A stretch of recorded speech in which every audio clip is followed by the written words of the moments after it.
दोस्तों, क्या कभी आपने सोचा होगा कि ईरान और इजराइल की सरहदें पे जो मिसाइलें चल रही हैं, वो हमारे भारत के मुंबई के दलाल स्ट्रीट में बैठे आम लोगों की पॉकेट काटेगा? दरअसल आज सुबह-सुबह यही हुआ। आज हुआ क्या कि जैसे ही शेयर मार्केट खुला, वैसे ही धड़ाम से वो नीचे गिर गया और करीब वो 2000 पॉइंट नीचे गिरा। और इसका कारण क्या था? इसका कारण था यही मिडल ईस्ट का वॉर। तो चलिए देखिए कि आखिर ये 2000 पॉइंट जो गिरा, वो कितना ज़्यादा इम्पैक्ट किया है भारत को, क्योंकि करीब 13 लाख करोड़ रुपए का नुकसान हुआ। यानी कि आम निवेशक जो निवेश करते हैं शेयर मार्केट में, उनका 13 लाख करोड़ रुपए बर्बाद हो गया। तो चलिए हम समझते हैं कि आखिर इसका रीज़न क्या है, आखिर इसका कारण क्या है और इसका इम्पैक्ट कैसे पड़ा? क्योंकि इंडिया हो चाहे कहीं भी हो, हर एक आम नागरिक का यही शौक होता है, उनका एक सपना होता है कि हम शेयर मार्केट में इन्वेस्ट ज़रूर करेंगे, वहाँ से पैसा ज़रूर कमाएँगे। तो चलिए देखते हैं, ये जानना ज़रूरी है कि आखिर इसके पीछे ऐसा रीज़न क्या था कि शेयर मार्केट इतना डाउन चला गया? तो चलिए देखिए, आप एक-एक करके समझिए इसको। सबसे पहला कारण था वो हमारा मिडल ईस्ट का वॉर। क्यों? क्योंकि मिडल ईस्ट का जो वॉर है, जो वहाँ पे चल रहा है, तो उस वॉर के कारण क्या हुआ कि जितने भी इन्वेस्टर हैं, वो चाह रहे हैं कि हमारा पैसा सुरक्षित रहे। अब उन्हें डर सता रहा है, उन्हें लग रहा है कि ये वॉर लंबा खींचेगा, अगर ये वॉर लंबा खींचा, तो क्या होगा? अगर ये वॉर लंबा खींचा, तो हमारे पैसे भी डूब सकते हैं क्योंकि महँगाई बढ़ जाएगी, प्रोडक्शन कम हो जाएगा और वो पैसे डूबेंगे। तो देखिए क्या होगा कि उनको ये डर सता रहा है, इसलिए चाह रहे हैं कि वो पैसा शेयर मार्केट से निकालें और पैसा चाहे गोल्ड में या कुछ ऐसे सुरक्षित जगह पे इन्वेस्ट करें, जहाँ पे उनका पैसा बचा रहे। यानी उनको अंदर से एक डर सता रहा है और इसीलिए हमारा शेयर मार्केट डाउन गया है। इसके बाद दूसरा एक और सबसे बड़ा रीज़न है, वो है ऑयल की प्राइस को बढ़ना। अब आप देखिए कि ईरान ने क्या किया कि ईरान स्ट्रेट ऑफ हॉर्मुज़ को क्लोज़ कर रखा है। आप स्ट्रेट ऑफ हॉर्मुज़ के देखिए, ये है हमारा स्ट्रेट ऑफ हॉर्मुज़। ये है हमारा स्ट्रेट ऑफ हॉर्मुज़। अब ईरान ने इसको बंद कर रखा है। बोल रखा है कि अगर यहाँ से कोई भी टैंकर, कोई भी शिप अगर जाता है, तो हम उसको तबाह कर देंगे। अब आप सोचिए कि अगर ये तबाह कर देंगे, यहाँ से तेल नहीं बाहर नहीं निकलेगा, तो क्या होगा?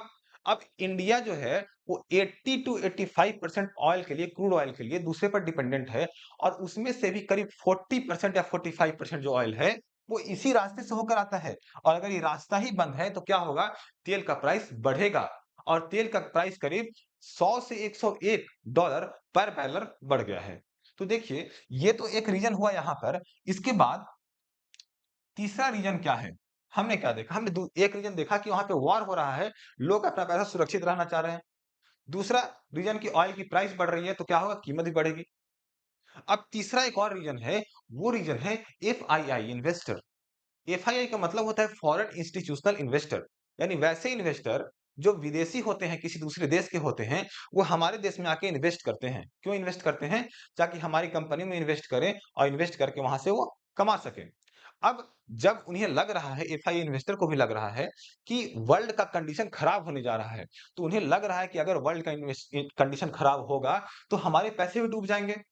अब उनको ये डर सता रही है, तो वो क्या करेंगे? वो वहाँ से पैसा बाहर निकालेंगे और वो भी कहाँ करेंगे? वो या तो अपने देश में ले जाकर सुरक्षित रखेंगे या तो ऐसे जगह पे सुरक्षित रखेंगे, जहाँ लगेगा कि यहाँ पे सुरक्षित रह सकता है। जैसे कोई इमूवेबल एसेट जैसे कि गोल्ड में कर देंगे, ताकि वहाँ पर इनका पैसा सुरक्षित रहे। तो एफआईआई इन्वेस्टर जो हैं, फॉरेन इंस्टीट्यूशनल इन्वेस्टर जो हैं, ये भी क्या कर रहे हैं? ये भी धीरे-धीरे इंडिया से पैसा निकाल कर के बाहर जा रहे हैं। तो क्या है, इसका भी इम्पैक्ट हमारे शेयर मार्केट पे बहुत पड़ा है, क्योंकि कंपनियों से पैसा धीरे-धीरे निकल रहा है, तो वो शेयर मार्केट इम्पैक्ट तो पड़ेगा ही पड़ेगा।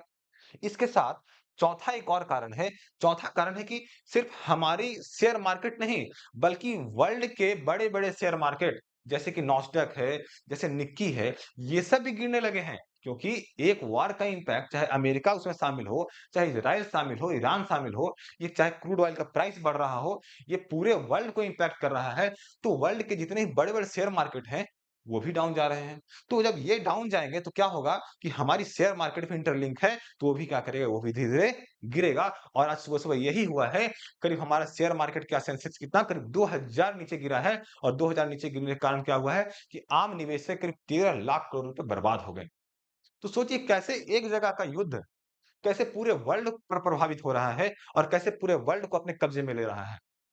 तो आप कमेंट करके ज़रूर बताएँ कि आखिर इंडिया को क्या स्टेप लेना चाहिए इसके लिए? इंडिया इंडिया में अगर ये महँगाई बढ़ेगी, अगर ये शेयर मार्केट डाउन जा रहा है, तो इंडिया इसे कैसे सँभाल सकता है? तो दोस्तों, अगर आपको ये वीडियो अच्छी लगी हो, तो वीडियो को लाइक करें, इसे शेयर करें और चैनल को सब्सक्राइब ज़रूर करें। धन्यवाद।